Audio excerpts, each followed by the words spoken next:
Think about it. Every hiring decision is a choice that can make or break a team, a culture, and even an entire company. So how do we make the right choice? Hi, I'm Dr. Mickey, and welcome to Inside the Mind of Hiring. Here we'll uncover the psychology and strategy behind effective hiring, because the right fit isn't just about skill or experience. It's about understanding people, their motivations, their strengths, and the shadows of their shortcomings. Together, we'll tackle the tough questions. How do we look beyond bias? How do we find the qualities that make people not just qualified hires, but the right hires? This is about identifying leaders who drive success, lift morale, and actualize a company's vision. Inside the Mind of Hiring starts now.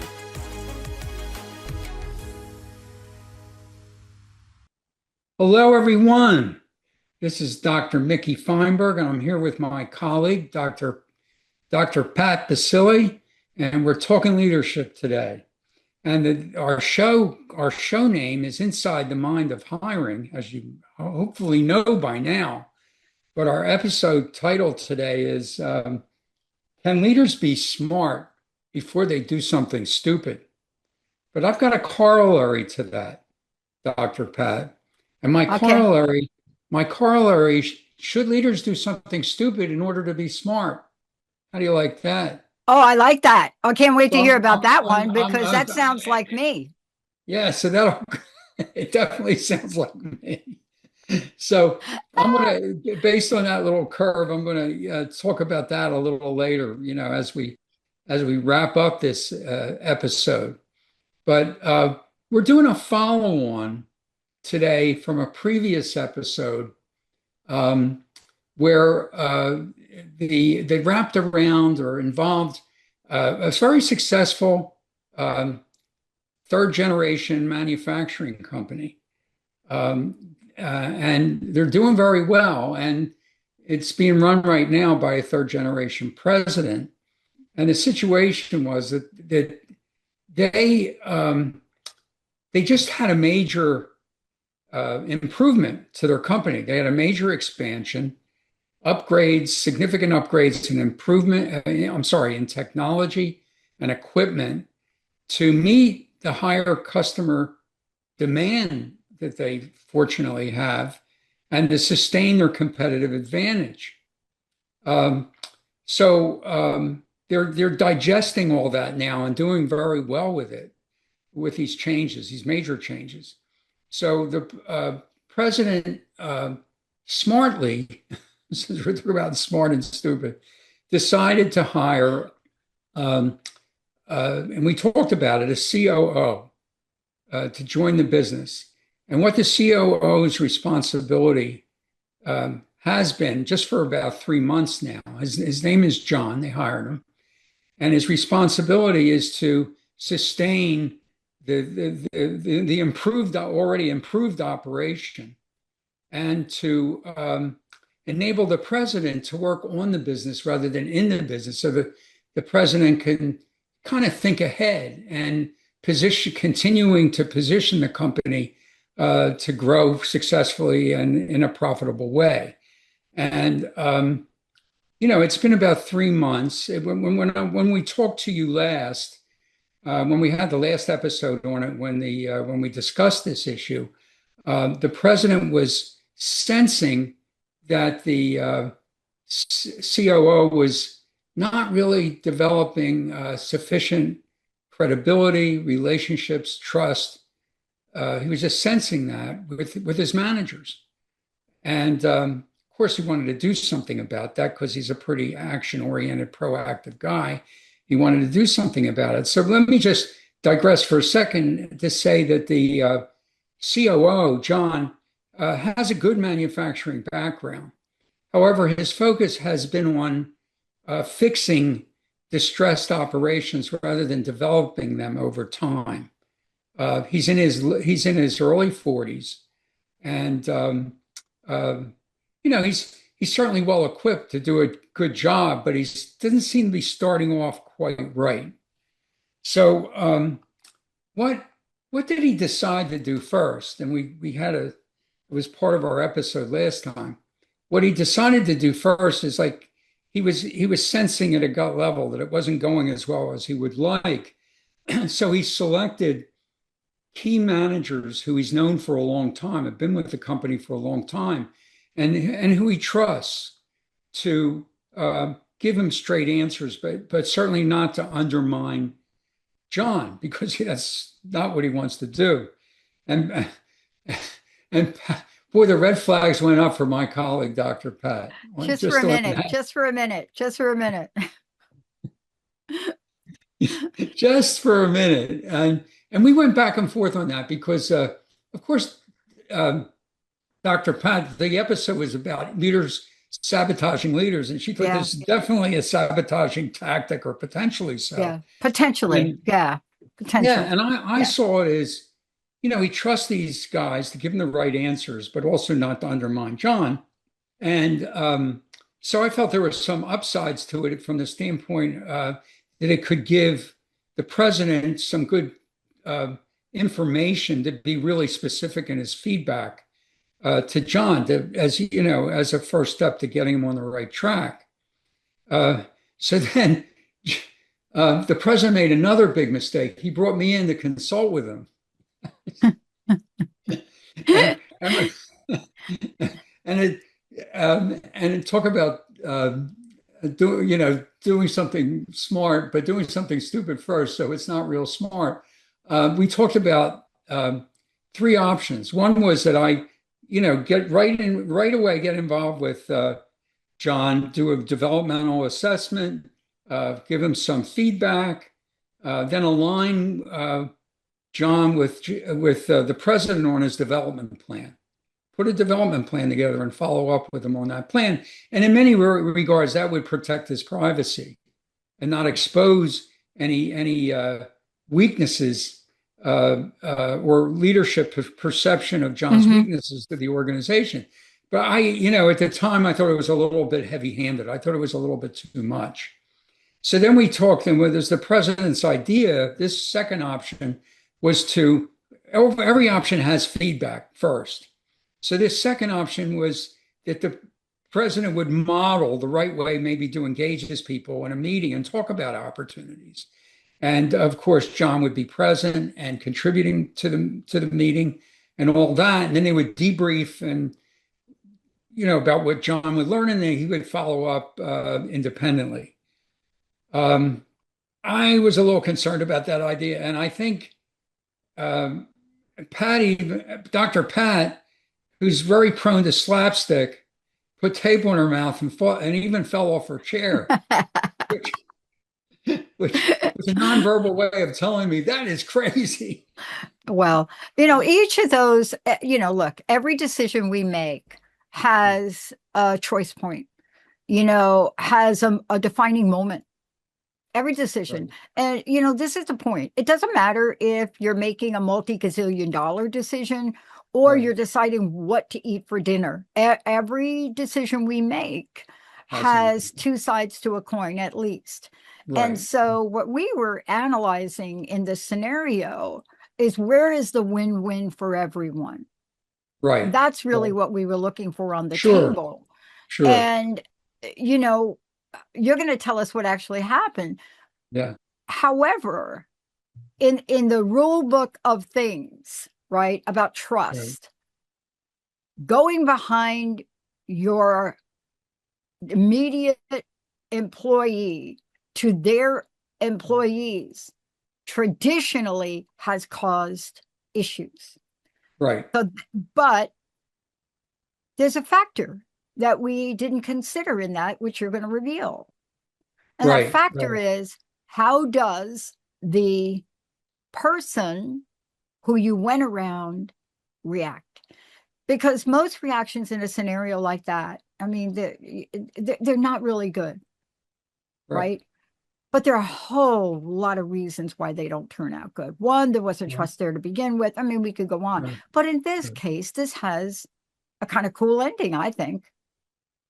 Oh, it does. It does. Let me get to it. But the third option we talked about was because it was really coming from me, where I thought he should, of course, first get feedback and then be prepared to run a meeting on his own, but with the president being there just sort of to help to facilitate it and express support. Well, that was another, and that's what I ultimately recommended in this case. But my colleague wasn't happy with that either because she saw the downside issue of still, I think, exposing John as relatively weak and he needs too much hand holding to be effective.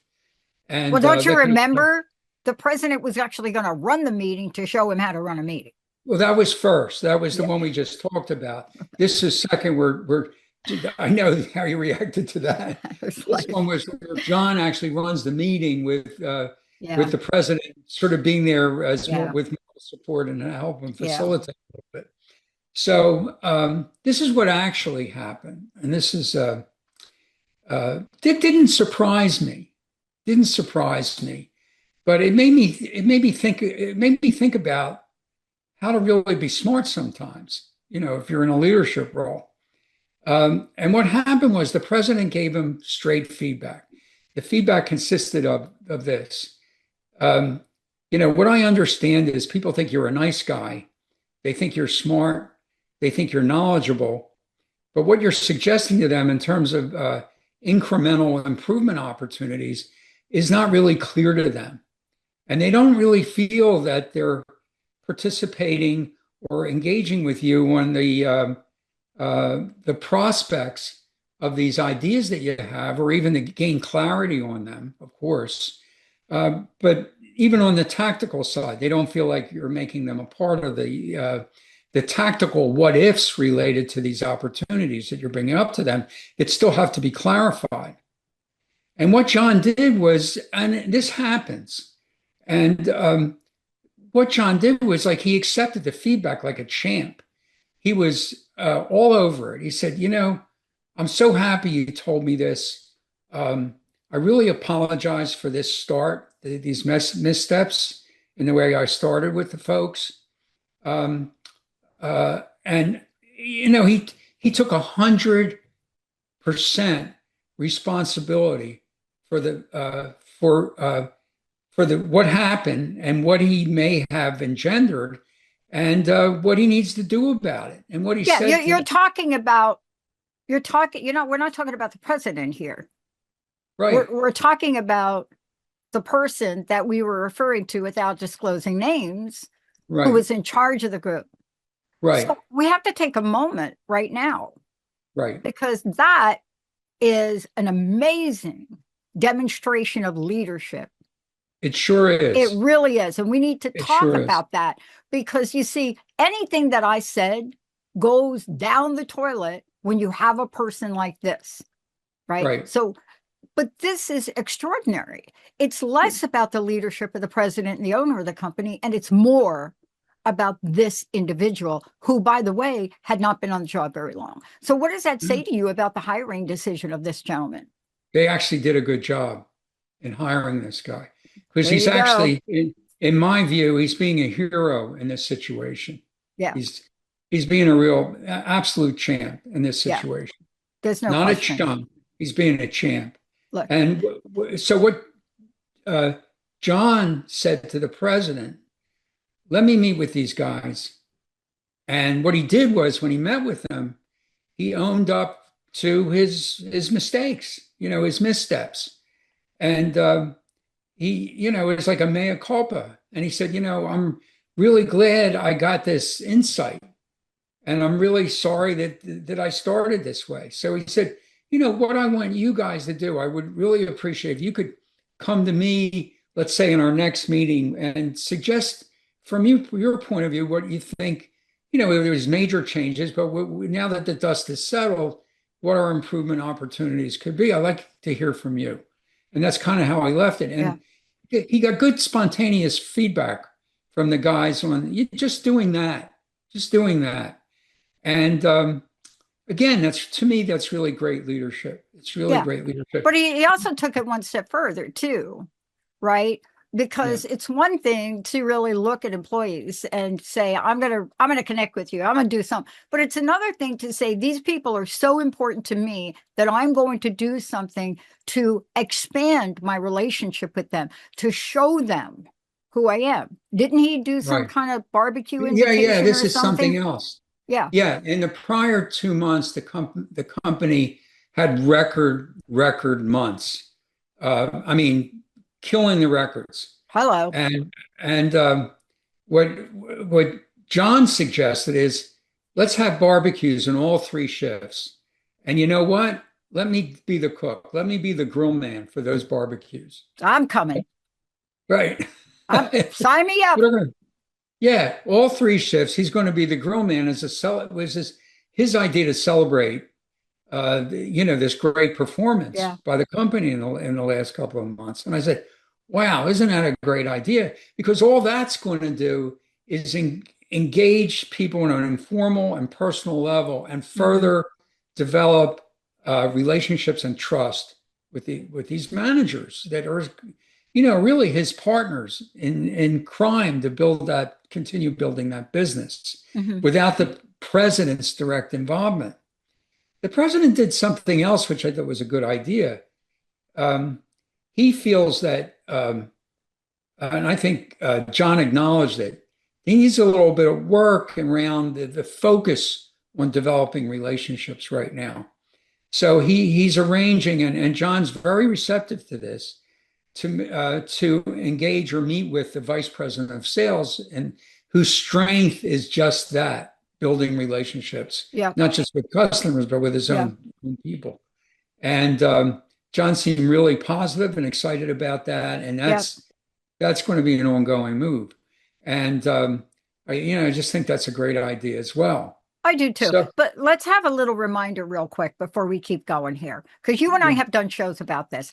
When we came up with this topic, I thought to myself, I went, oh, does anybody come to mind for me? Hello, Martha Stewart. Okay, so why am I bringing up Martha Stewart? Because Martha Stewart, well, I'll tell you why, because Martha Stewart has been seen as a leader in that industry and field. So here we are with Martha, made a mistake. Now, not all leaders make mistakes that send them to jail. Hence, Winston Churchill, just saying, but we're not going to talk about him today. But look at what happens. You see, there she is, does her penance. Okay, that was a little Catholic, but does her penance for it, comes out of the gate, and I don't know that Martha Stewart was ever as popular as she is today. Now, there's something to be said for the cycle of this, right? For the acceptance of this. First of all, John accepted. He was open. First, he was aware. Then he was accepting, right? Then he was willing to take a different action. Absolutely. He was a person or man, on this. No question. Yeah. That is those things that we're talking about for John, those are exquisite signs of leadership coming out of the gate and becoming even greater. Right. That's the opportunity John has. He has an opportunity to become even greater. Right. He saved the president from doing something stupid, and he saved me for suggesting something that could have been stupid. Yeah. I mean, the other night I was talking to somebody about this and about this topic, and they said, oh, wait a minute. I said, well, okay, who do you have? John F. Kennedy. They said, John F. Kennedy. I said, Bay of Pigs, John F. Kennedy. Oh, right. Yeah. And, I had to think about that for a minute, because that was a nail biter that we didn't know was a nail biter until, I don't know, started to make movies about it. But in the end, the decision didn't kill billions of people. Right. Well, and not only that, didn't he admit that he was wrong? Yeah, I think so. But yeah, I don't know if that was before he said, don't ask what your country. Yeah. Oh, God forbid, we wouldn't be here. The president of the United States should admit they're wrong, that it wasn't the best decision. Didn't Washington do that, or did he actually cut down that cherry tree? I don't know. But you understand You know what we're talking about.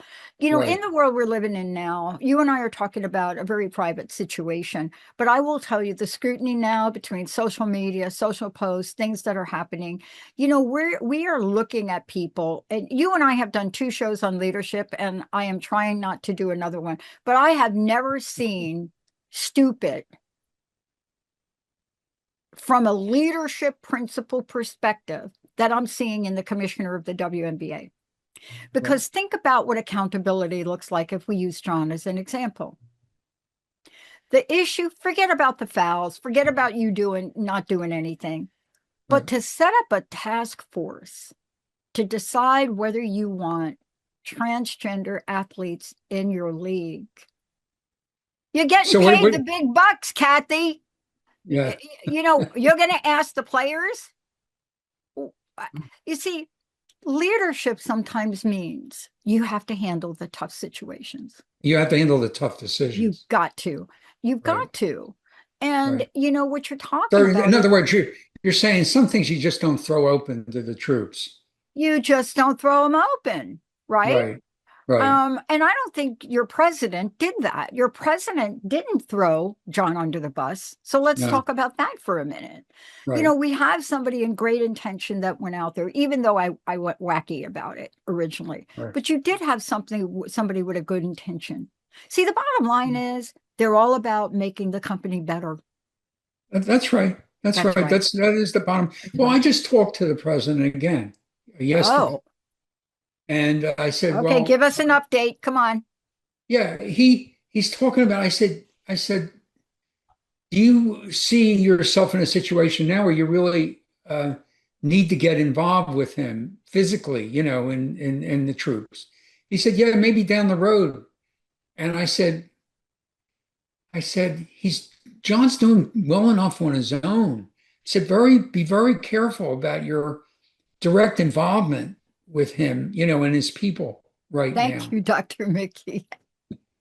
So you And saw the blue tape, right? You got the yeah, message. I definitely saw the blue tape. I definitely because he's on a roll. He's really doing the Yeah, right things, yeah. and he's taken initiative to do the right things. And it started with just like some insight and a light bulb that went off in his head, and how he's handled it since then. So I said, Yeah. in many ways, I said you really have to trust his judgment right now. He might make a mistake, but he'll have you to discuss things with. You can have regular debriefings with him on what's going on and stuff like Hmm. that. That's your job, is to coach him. But let him run out there and be independent, do it on his own, and learn that way. Because what we've learned is that he really does have good judgment, and that he is doing the right thing. And but I said one of the things you might emphasize with him, does he really have to solve problems right now? Does he, unless it's obvious, but does he really need to explore improvement opportunities? You just went through a major improvement. You had 2 great months. Yep. You know, maybe he needs to just focus on the relational aspect Exactly. of what Yeah. he has to accomplish. That has to be his immediate objective right now. I said the barbecue is great. That's a great example of that. And I said, what he can do is get stupid. This is where get stupid means you can get stupid as a way to be smart. And what I mean by get stupid is uh, maybe he can learn, just focus on learning from these managers. You got to back off. The president has got to back off of him now. I mean, think about it. Any other arena out there where somebody has less than 6 months service, right? Right, That's called a probationary period. right, You're giving them direct feedback if they step in a pothole or you see them right, stepping in a pothole. But to right, start to evaluate performance in less than 6 months doesn't give anybody a chance. And you know what happens to the Johns of the world? They start to second guess themselves. They start to think that no matter right, what they do, there's somebody looking over their shoulder, just like a right, controlling mom or dad. You understand? right, It's the same right. idea, right? Yep, yep. Yeah. So what I think John needs to focus on right now is building credibility by learning, just learning. And Yeah. uh, and if he asks questions, for crying out loud, don't be judgmental about the questions you're asking. Oh my gosh, that's the kiss of totally death. like, you got to frame it like, I just really want to know, or I just really want to learn. And it wouldn't be a bad idea if he were, if he works with his people, works with them, he works on the line a little bit. Yeah. Being judgment about questions that are being asked is like being in front of the vampire Lestat and thinking you're not going to get bit. Right. I mean, you understand. I mean, judging questions people ask, you have to really start to look inside yourself if you're doing that. You understand? Right. But what you've done is you've kept a great relationship with the company. You're watching some great things. This company has a future that you and I can't even predict, but we're already seeing it. Hiring decisions are super important. They made the right decision. What they have to do is nurture the decision and not question it. So, Dr. Mickey, for all of that, I mean, first of all, your involvement with the company is going to help them. So I want people to know, if they're listening to this and they don't want to be bit by the vampire Lestat, how do they get a hold of you? They could email me. Okay. Love to see an email. Mickey, Mickey, at deltaconsultants.com. Consultants is plural, not ing. And Dr. Mickey Fineberg, Fineberg on LinkedIn. And there's some great posts, just fabulous posts of the episodes we're showing here that you can review and opine on, or my website, deltaconsultants.com. I guess you could do www.deltaconsultants.com, but I think that's the www is not necessary these days. Yeah. And you know what? I want to hear from y'all. I mean, if you send me an email at info at thedrdrpatshow.com, I want to know from you. Have you ever been in that position where your boss went around you? How did you take that? What do you think you can do about that? Because this is where Dr. Mickey can help. If you are an executive or a manager of a company and you're watching a dynamic, your first reaction might be to get angry. But here's what I will tell you about being in that position. That's not going to get you to where you want to go. And if you don't reach out for help about that, you know what's going to happen? You're going to end up on the wrong side of that road. And that's what you don't want. Dr. Mickey, thank you for a great show today. All of the above. My pleasure. Maybe we need to send this to the commissioner of the WNBA, so maybe they can get a little insight on that. What do you think? Well, our friend Caitlin Clark defended her coach. Yeah, I can't. I'm getting ready to write a letter to Caitlin to say, stop defending everybody. These, look, there's defending people, and then there's the next episode we're going to do. Right. When do you defend your colleagues? That might be a good thing to do in public, because maybe now our coach will come to her for some advice. But it's a different issue. It's when do you try to stop people pleasing and defend yourself instead of others? And, there's a fine line. I'm not Caitlin Clark. I'm not working with her. But everybody that has been in a position like this, you have to know when you stop covering for people that are stabbing you in the back. And if you want to cover this next time, maybe our next show is going to be about Aaliyah in Boston. Anyway, thank you, Dr. Mickey. We'll see you all next time. Have a great day. Take care, everyone. Take care, Dr. Pat. Thank you. Bye-bye. You have been listening to Inside the Mind of Hiring with me, Dr. Mickey Fineberg. Tune in the first and third Tuesday at 11 on Transformation Talk Radio to discover the psychology of making successful hiring decisions. In each episode, hiring managers and HR pros will learn how to leverage assessments and other key screening sources and avoid common pitfalls. Job seekers will gain insight into successfully presenting themselves. For more information on assessing people for mission-critical jobs and on career assessment and coaching, visit deltaconsultants.com and my LinkedIn profile. If you'd like to write me personally, it's Mickey, Mickey, at deltaconsultants.com.